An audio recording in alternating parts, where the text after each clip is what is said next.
ಒಂದೇನೋ ಮೀನ ಇರ್ತದೆ, ಒಂದು ಸಾಗರದ ಮೀನ.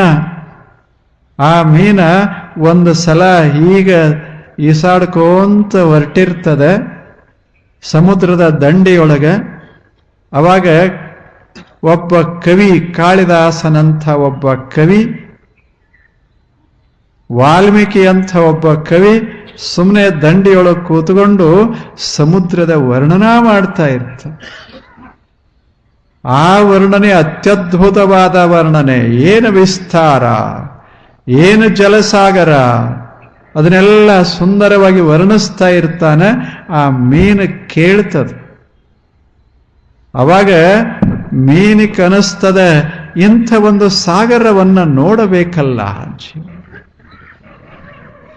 ಹೇಗದ, ಏನು ಸಾಗರ, ಎಷ್ಟು ವಿಸ್ತಾರ. ಜೀವನದಾಗ ಒಮ್ಮೆ ಇದನ್ನು ನೋಡಿ ಬಿಡಬೇಕು ಅನಿಸ್ತದೆ. ಸಾವಿರಾರು ಮೀನುಗಳಿದ್ದು ಯಾವುದಕ್ಕೂ ಅನಿಸ್ಲಿಲ್ಲ, ಯಾವುದಕ್ಕೂ ಒಂದು ಸಲ ಅನಿಸ್ತದ, ತಿಳ್ಕೋಬೇಕು ಅನಿಸ್ತದ, ಅನುಭವಿಸಬೇಕು ಅನಿಸ್ತದ. I have to experience the vastness of the ocean. ನಾನೊಂದು ಕ್ಷಣ ಇದರ ಅನಂತತೆಯನ್ನು ಅನುಭವಿಸಬೇಕು ಅಂತ ಅನಿಸ್ತು.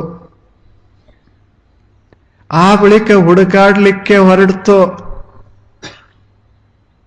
ಏನು ದಾರಿಯೊಳಗೆ ಬರ್ತಿದ್ವೋ ಎಲ್ಲ ಮೀನುಗಳನ್ನ ಅದು ಕೇಳ್ತಿತ್ತು. ಎಲ್ಲದ ಮೀನ, ಎಲ್ಲಿ? ಎಲ್ಲ ಮೀನಕ್ಕೂ ಕೇಳ್ತಿತ್ತು, ಎಲ್ಲದ ಸಾಗರ. ಸಾಗರ ಅಂತ ಕೇಳಿರೇನು ಅಂತ ಕೇಳ್ತಿತ್ತು. ಆ ಮೀನುಗಳು ಹೇಳ್ತಿದ್ದು, ಏನೋ ಅಂತಾರಪ್ಪ ಸಾಗರ ಅಂತ, ನಾವೇನದನ್ನ ನೋಡಿಲ್ಲ, ಕೇಳಿಲ್ಲ, ಗೊತ್ತಿಲ್ಲ ನಮಗೆ. ಹಾಗೆ ಹುಡುಕಾಡ್ತಾ ಹುಡುಕಾಡ್ತಾ ಇಡೀ ಸಾಗರವನ್ನೆಲ್ಲ ಸುತ್ತಾಡ್ತಾ ಇತ್ತು. ಯಾರಿಗೂ ಗೊತ್ತಿಲ್ಲ, ಅದಂತ ಕೇಳ್ಯಾರ, ಗೊತ್ತಿಲ್ಲ ಅಷ್ಟೇ. ಏನೋ ಒಂದು ಅದ್ಭುತದ ಆಶ್ಚರ್ಯ ಅನ್ನುವಂಗ ಕೇಳ್ಯಾರ, ಆದರೆ ಗೊತ್ತಿಲ್ಲ.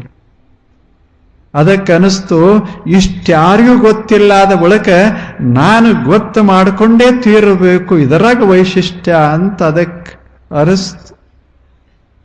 ಬಿಡ್ಲಿಲ್ಲ, ಹಾಗೆ ತಿರುಗಾಡ್ತು. ಇದೊಂದು ಜನ್ಮ ಹೋದರೂ ಚಿಂತಿಲ್ಲ. I have to know it, I have to experience it. ಆ ಬಳಿಕನೇ